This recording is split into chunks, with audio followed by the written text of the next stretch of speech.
भरत जी जैसे ज्ञानी घर परिवार छोड़ के गए और भरत जैसे ज्ञानी का मन एक मृग में लग गया और भरत जी को क्या बनना पड़ा। ओ मोबाइल वाली मैया चला लो मोबाइल। कहां व्हाट्सएप पे चली गई। फिर पति परमेश्वर को याद करने लग गई। कहां हो। सुनो, भरत जी जैसे ज्ञानी जो सब छोड़कर गंडकी नदी के तट पर गए, उनका मन कहां लग गया। एक मृग के बच्चे में। और वो मृग का बच्चा जब मरा तो भरत जी उस मृग का चिंतन करते करते भरत जी मर गए। मतलब जब भरत जी मरे तो भरत जी उस मृग का चिंतन कर रहे थे, मेरा मृग मेरा मृग। अब भरत जी जब मर कर गए तो यमराज जी ने कहा कि आप मृग का चिंतन करते आए हैं, इसलिए आपको मृग की योनि में जाना पड़ेगा। अंते यामति सागति। जो व्यक्ति मरते समय जिसका चिंतन करता है उसकी वो गति होती है। तो बताओ आप लोग किसका चिंतन करते हैं। क्यों मैया, आप मरते समय किसका चिंतन करोगी। तो मरते समय ही करोगी कि अभी से स्टार्ट करोगी। अभी से स्टार्ट होगा तो मरते समय भगवान का याद स्मरण आएगा, मरते समय ही थोड़ी याद आएगा। इसलिए आप गलती ना करना, मरते समय सावधान। मरते समय। अच्छा ये बताओ मैया, आपके मरने से आपके घर वालों को कोई फर्क पड़ेगा। क्यों भैया, आपके मरने से आपके घर वालों को कोई फर्क पड़ना है। कुछ नहीं होता। लेकिन ये गलतफहमी लोग पाल लेते हैं कि मेरे बाद क्या होगा, सब बढ़िया होता है, आप तो आराम से मरो बिंदास। किसी का कोई काम नहीं रुकता भैया। व्यर्थ में ही आदमी ये टेंशन पालता है कि मेरे बाद क्या होगा, सब बढ़िया होता है। हम तो कहते हैं तुम अभी मर जाओ। कैसे मर जाओ, अब ध्यान से सुनो इसकी भी कथा। मरने का मतलब क्या है। पहले तो ये जानो कि मरने का मतलब क्या है। एक फुटबॉल थी, सारे लोग उसे लात से मार रहे थे। जब लात से मार रहे थे तो फुटबॉल एक साधु से बोली, महाराज कि हमें सब लात क्यों मारते हैं। तब संत जी ने कहा कि तेरे भीतर हवा भरी है, यदि तेरे भीतर हवा ना हो तो तुझे कोई ना मारे। तो आपको लातें क्यों पड़ती हैं, क्योंकि भीतर घमंड की हवा भरी हुई है, ये हवा निकल जाए। अब मैंने बोला कि मर जाओ। एक तोता था, तोता। एक दिन कथा चल रही थी तो साधु जी बता रहे थे संत जी कथा में कि जो कथा सुनता है मुक्त हो जाता है। जो कथा सुनता है वो बोलो मुक्त हो जाता है। तोता सुन के कथा बड़ा प्रसन्न हुआ कि भैया हमने तो सुन ली, अब हम मुक्त हो जाएंगे। वो सीताराम सीताराम बोलने लगा। तभी पीछे से आदमी आया और तोते को पकड़ लिया। तोते को पकड़ के ले गया, पिंजरे में डाल दिया। अब तोता पिंजरे के भीतर पड़ा पड़ा कहे, गुरुजी ने गलत कथा सुनाई। गुरुजी ने कहा था कि कथा सुनोगे, राम राम कहोगे तो मुक्त हो जाओगे। मैं तो राम राम बोला तो पिंजरे में आ गया। मतलब कथा गलत थी। अब एक दिन क्या हुआ कि वहां पर वही साधु जी आए जिन्होंने कथा सुनाई थी तोते को। तो तोता बोला, गुरुजी आपने गलत कथा सुनाई, गलत कहा। गुरुजी ने कहा क्या बोला। बोले आपने बोला था कि सीताराम सीताराम जपो मोक्ष पाओगे, मुक्त हो जाओगे। बोले मैं तो जपा तो देखो पकड़ लिया किसी ने कि बढ़िया तोता है, राम राम जपता, पिंजरे में डाल दिया। मुझे तो बंधन मिल गया ना। मुझे क्या मिल गया, बंधन मिल गया। अब बताओ गुरुजी मैं क्या करूं। तब गुरुजी ने कहा कि तुझे मुक्त होना है। बोले हाँ। क्या करूं। तो संत जी बोले तोता एक काम कर, तू मर जा। तोता बोला गुरुजी मर जाऊंगा तो मुक्त तो फिर कौन देखा कि होगा कि नहीं। अरे संत जी बोले असली का नहीं मरना, झूठ मूठ का मर जा।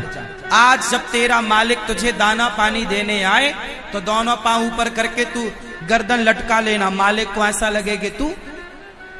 अब तोते ने वैसे ही किया, तोते ने वैसे ही किया। सवेरे सवेरे मालिक दाना पानी देने आया तो तोता मरा, मतलब गर्दन लटकी पांव ऊपर। मालिक को लगा कि तोता मर गया, पिंजरे से निकाला और जैसे ही निकाला तोता फुर्र से उड़ गया और ऊपर जाके बोला, गुरुजी ने सही बोला कि राम राम तो जपोगे तो मुक्ति मिलेगी, पर एक काम और करना पड़ेगा, जगत के लिए मरना पड़ेगा, जगन्नाथ के लिए जिंदा रहना पड़ेगा। जब तक जगत के लिए मरोगे नहीं, क्योंकि जब तक जिंदा रहोगे तुम गधे की तरफ फिरते रहोगे।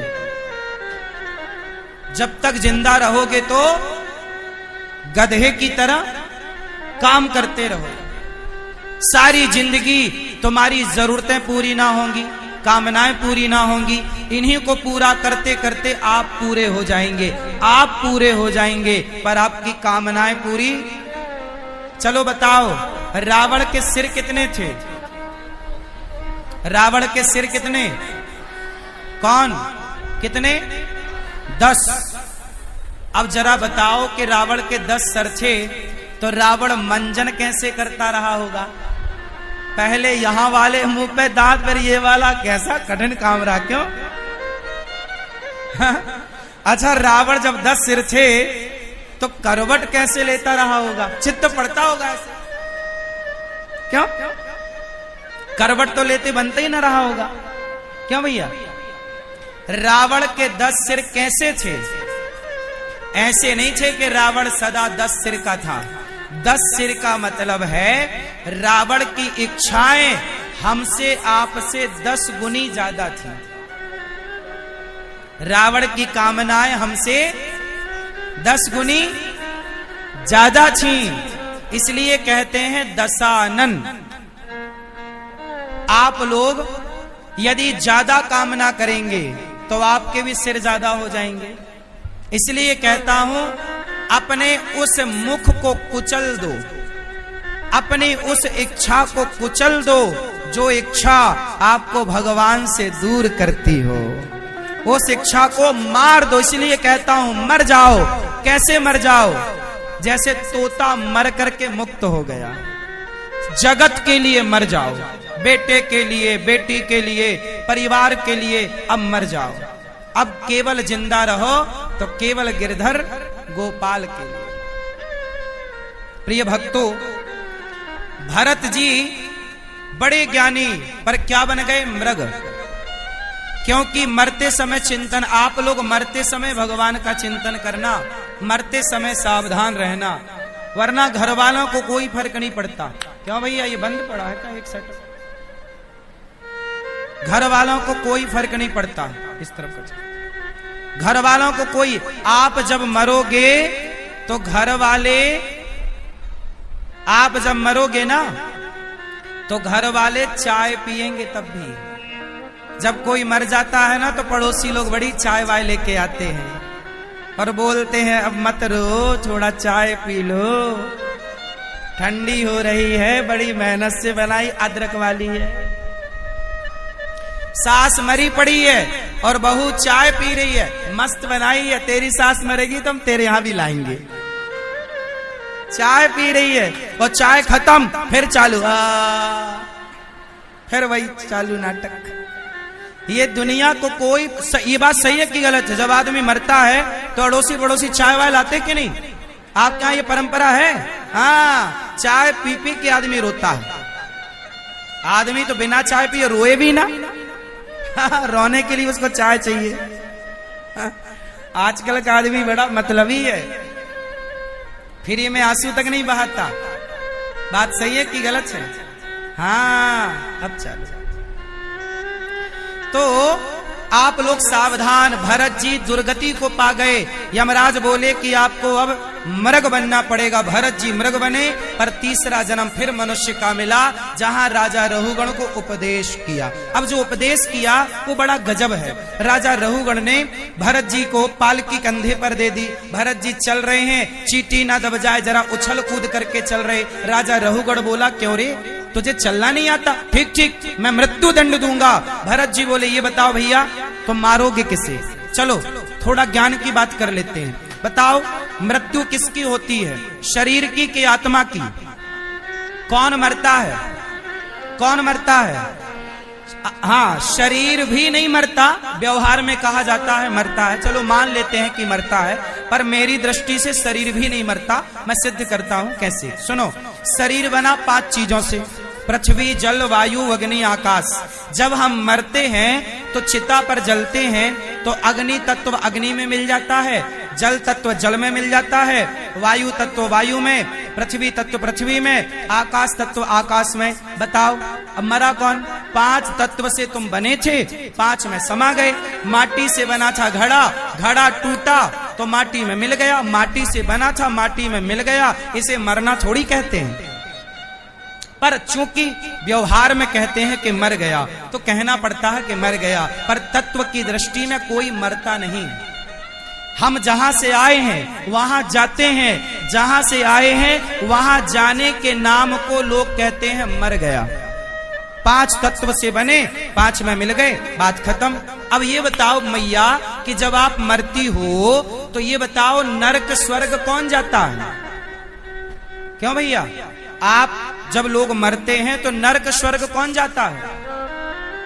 शरीर जाता है कि आत्मा जाती है, कि मन जाता है, कि बुद्धि जाती है, कि चित्त जाता है, इंद्रियां जाती हैं, या पड़ोसी जाता है? जब हम मरते हैं पीली मैया, स्वर्ग कौन जाता है? ये मैया।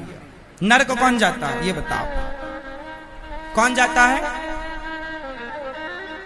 मैया बताओ मेरी माँ। ए मैया, तुम तो सिर ऐसे ढकी हो जैसे हम तुम्हारे जेठ लगते हो। हाँ? हाँ? हम तो तुम्हारे बच्चा हैं, तुम्हारे छोरे हैं, हम तो तुम्हारे दास हैं, भाई हैं, पुत्र हैं आप सबके। आप ब्रजवासियन के हम कौन?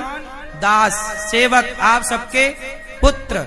आप कितने लोग हमें अपना पुत्र मान रहे हैं, भाई मान रहे हैं, दास मान रहे हैं, सेवक मान रहे हैं, सखा मान रहे हैं? आप सबन को दास हूं मैया, मैं जेठ ना है, मैं सबन से छोटू हूं। अच्छा सुनो, जब हम मरते हैं तो स्वर्ग नरक कौन जाता है? उत्तर भैया, कौन है? कर्म। अरे कर्म तो जाएंगे, पर कर्मों को भोगेगा कौन? भोगने के लिए कोई चाहिए ना। आत्मा को लिखा है गीता में, नैनम छिंदंती शस्त्राणी नैनम दहती पावका। आत्मा को सुख नहीं, दुख नहीं होता, शरीर यहीं जल जाता है। फिर लोग कहते हैं स्वर्ग जाओगे, नरक जाओगे, मोक्ष पाओगे। भैया ये स्वर्ग जाता कौन है, नरक जाता कौन है? हम तो यहीं जल जाते हैं चिता पर। आत्मा को स्वर्ग नरक से कोई मतलब नहीं, आत्मा ऑलरेडी मुक्त है, ऑलरेडी। गीता में नहीं कहा भगवान ने, वासांसि जीर्णानि यथा विहाय, जैसे कपड़ा आप बदल के फेंक देते हो फिर नया, ऐसे शरीर को त्याग कर आत्मा नया कपड़ा धारण। आत्मा को ना बंधन, ना मुक्ति, ना आग जला सकती, ना वायु उड़ा सकती, ना पानी गीला कर सकता। आत्मा के बारे में है ना, तो आत्मा को नरक में यातनाएं थोड़ी मिल सकती। यमराज कितनी ताकत के वो आत्मा को कष्ट दे सके। सवाल खड़ा हुआ कि नरक स्वर्ग जाता कौन है? हम तो यहीं जल जाएंगे चिता पर, कौन जाएगा? मैया क्या बोलती तू? हाँ क्या बोलूं मैं? यही बोलो कि कौन जाता है स्वर्ग नरक। मैया कह रही है क्या बोलूं मैं, यही तो बोलना है कि कौन जाता है स्वर्ग नरक। बताओ, बोलो अब कौन? सुनो, चलो बताओ कितने शरीर होते हैं? टोपी वाले भैया, कितने शरीर होते हैं? एक। ये भैया कह रहे एक। आप बताओ चश्मा वाले भैया, दादाजी, कितने शरीर होते हैं? 2। और आगे बढ़ो, शरीर होते हैं 3। ये बेसिक ज्ञान है, ये ज्ञान सबको होना चाहिए, हर सनातनी को। क्योंकि जब ये सुनो, मेरी ये बात आप समझ लोगे तो बहुत सारे प्रश्नों का उत्तर मिल जाएगा। बहुत सारे सवाल होते हैं, नरक कौन जाता है, स्वर्ग कौन जाता है, मोक्ष किसका होता है, हमारा आत्मा एक है तो फिर इतनी सारी आत्माएं कहां से आ गईं? जब आत्मा का जन्म नहीं होता, मरती नहीं, तो जनसंख्या कैसे बढ़ रही है? ये बहुत सारे सवाल हैं और जिनका कोई बहुत बड़ा उत्तर नहीं है, जरा सा उत्तर है। मैं एक जो पूरी बात सुनाऊंगा, कंप्लीट बात सुन लेना, आपको सैकड़ों सवाल के उत्तर मिल जाएंगे इससे। सुनो, हमारे शरीर होते हैं 3। हमारे पास कितने शरीर हैं? 3। पहला शरीर बैठा है सामने, इसे बोलते हैं स्थूल शरीर। एक शरीर और होता है जिसे कारण शरीर कहते हैं। कारण का मतलब होता है कि जिस कारण आपको मनुष्य बनाया, जिस कारण आपको भाई, बिना कारण के कार्य नहीं होता। कुत्ता बना ये आदमी, ये कुत्ता क्यों बना? कोई कारण रहा होगा, इसलिए भगवान ने कुत्ता बनाया। ये चिड़िया क्यों बनी? कोई कारण रहा होगा तो चिड़िया बनी। ये सुखी क्यों है? कोई कारण होगा सुखी है, कोई कारण होगा दुखी है। कोई लंगड़ा है, क्यों लंगड़ा है? कोई कारण होगा कि लंगड़ा। कोई अंधा है, क्यों अंधा? कोई कारण होगा कि अंधा है। पिछले अगले सब मिलाओ तो सब कारण निकलता है। बात सही है कि नहीं? एक होता है कारण, जिसको कारण शरीर कहते हैं, जिसके कारण शरीर मिला। तीसरा शरीर बहुत महत्वपूर्ण है, वो शरीर का नाम है सूक्ष्म शरीर। चलो बताओ, जब आप सपना देखते हो, आप में से कितने लोगों ने सपना देखा है? कभी ना कभी, कोई ना कोई देखा। तो चलो बताओ, जब आप सपना देख रहे थे तब तो आप अपने गांव में थे, अपने घर के अंदर थे, पर सपने में आप वृंदावन चले गए, हरिद्वार चले गए, अयोध्या जी चले गए। तो आप तो घर में थे, पर सपने में आप अयोध्या जी चले गए। तो बताओ, सपने में जो गया वो कौन था? और आपको याद है कि आज मैंने सपना देखा। अब बताओ, जो सपने में आप हरिद्वार गए वो कौन गया? उसी को कहते हैं सूक्ष्म, वही सूक्ष्म शरीर है। सूक्ष्म शरीर 4 चीजों से मिलकर बनता है। सूक्ष्म शरीर कितनी चीजों से मिलकर बना? 4। हमारा ये शरीर कितनी चीजों से मिलकर बना? 5। स्थूल शरीर बना मैया 5 चीजों से, पृथ्वी, जल, वायु, अग्नि, आकाश। और सूक्ष्म शरीर जिससे हम सपना देखते हैं, वो शरीर 4 चीजों से मिलकर बनता है। बोलो मन, बोलो मन, बुद्धि, चित्त, अहंकार। इसे अंतःकरण चतुष्टय कहते हैं। ठीक है?